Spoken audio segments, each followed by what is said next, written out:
और प्याली मित्र बर्बाद कर दिए।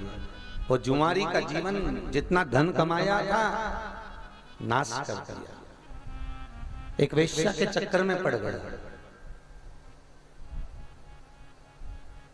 उस वेश्या ने आज इस जुआरी से कहा, सुनो जब तुम शाम को मुझसे मिलने आओ ना तो मेरे लिए बीड़ा और गजरा लेकर आना। आज जुआरी नशे में धुत होकर बाजार से बीड़ा और गजरा लेकर चला, धुत होकर, और बीड़ा गजरा लेकर जब चला तो नशे में इतना था, सामने पत्थर पड़ा था, उससे ठोकर लग गई, नीचे गिर गया। गिरा तो हाथ में जो गजरा और बीड़ा रखा था वो भी नीचे गिर गया, मिट्टी में हो गया, धूल में।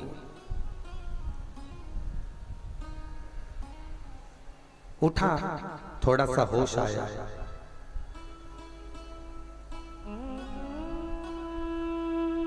और होश आने के बाद उसने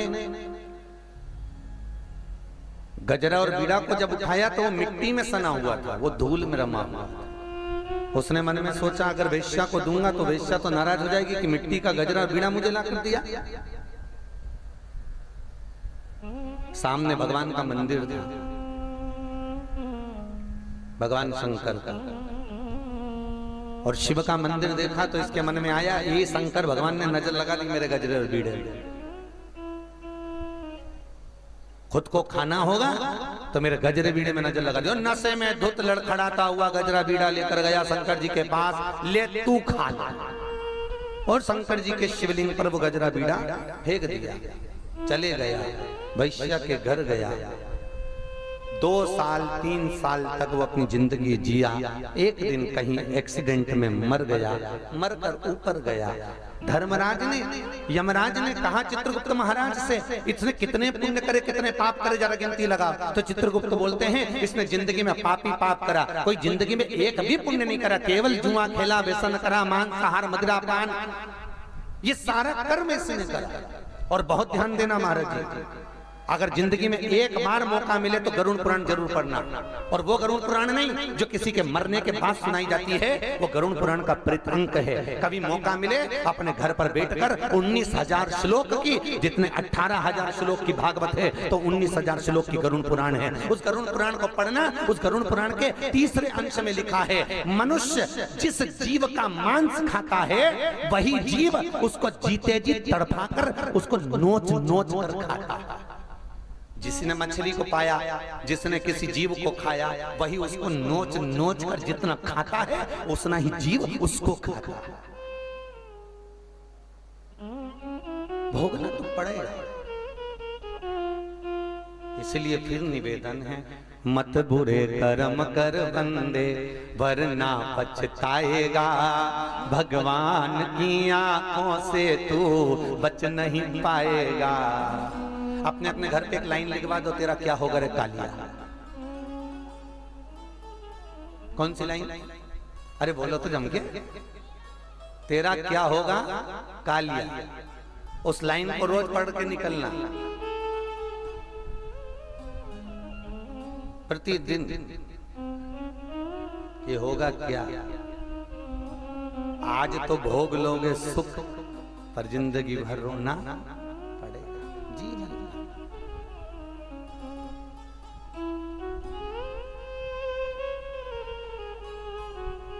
अब वो जुआरी यमराज कह रहे हैं, इसने चित्रगुप्त महाराज कह रहे हैं इसने कोई पुण्य नहीं करा।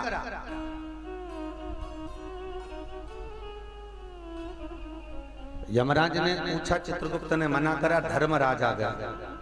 धर्मराज ने कहा इसने एक पुण्य करा। क्या? शंकर जी के मंदिर में बीड़ा और गजरे का दान दिया है। चित्रगुप्त महाराज बोले दान नहीं दिया, वो तो नशे में था और बीड़ा और गजरा मिट्टी में हो गया था, तो कहीं तो फेंकना था, उसने सब शंकर जी पे ही फेंक दिया। शंकर जी पे नहीं, पुण्य तो करा। फेंकने को तो नली में फेंक देता, गटर में डाल देता, पर इसने शंकर जी के ऊपर फेंका है। तो धर्मराज कहते एक काम करो, जितने कदम चलकर ये शंकर जी के मंदिर तक पहुंचा है उतने कदम गिने जाएं। तो कहा ये 14 कदम चल के शंकर जी के मंदिर पहुंचा है। कितने कदम? 14 कदम। तो कहा एक काम करो, 14 कदम चलकर ये शंकर के मंदिर तक पहुंचा था, इसलिए 14 घड़ी के लिए इसको इंद्र का सिंहासन प्रदान कर दो, इंद्र को नीचे उतार दो कुर्सी से।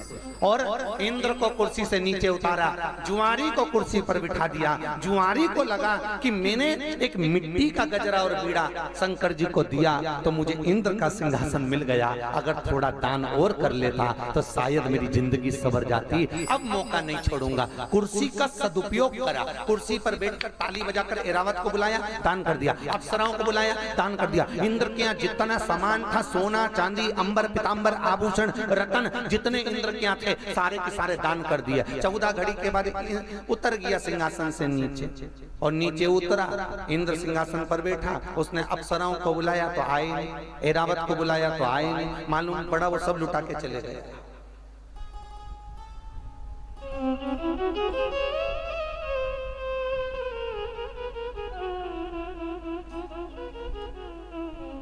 वो पूरा लुटा दिया। इतने में इंद्र आंखों में आंसू भरकर भगवान विष्णु के पास पहुंचे। नारायण नारायण नारायण बोले, क्या हो गया? तुमने ऐसे जुआरी कुर्सी पर बिठा दिया जिसने सब बर्बाद कर दिया। भगवान विष्णु बोले, इंद्र फालतू की बात मत कर, जो तू इतने सालों में नहीं कर पाया वो 14 घड़ी में करके निकल गया। 14 घड़ी में भगवान विष्णु उस जुआरी के पास गए, और जुआरी के पास जाकर भगवान विष्णु ने कहा, अरे ओ जुआरी, तूने इतना दान किया कि आज मेरा मन करता है कि मैं तेरे दरवाजे पर भीख मांगने को आऊं, तेरे दरवाजे पर मैं भिक्षा मांगने को आऊं। और सुन राजा, सुन ले जुआरी, पृथ्वी पर जाकर तू राजा बलि बनेगा, और ये त्रिलोकी का नाथ तेरे दरवाजे पर भिक्षा मांगेगा।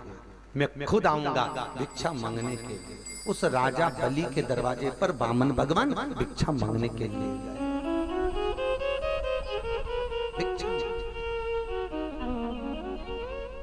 इसलिए आवाज लगा लगा कर कहते हैं, तेरा होगा बड़ा एहसान, तेरी युग युग रहेगी शान।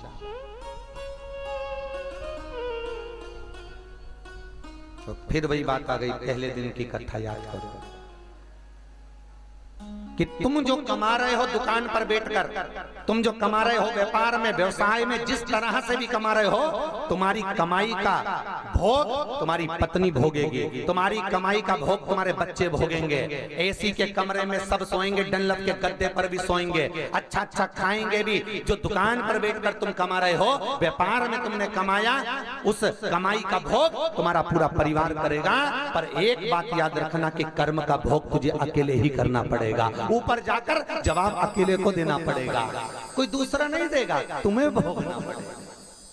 वो पूछेगा नीचे क्या करा था, 21,600 श्वास रोज निकली, उसको कहां लगा दिया तुमने? 3.5 करोड़ रोम छिद्र मनुष्य के शरीर में थे, ये 3.5 करोड़ रोम छिद्र भगवान के भजन के लिए दिए थे, कहां गवा दिए तुमने? पूछेगा, जवाब देना पड़ेगा।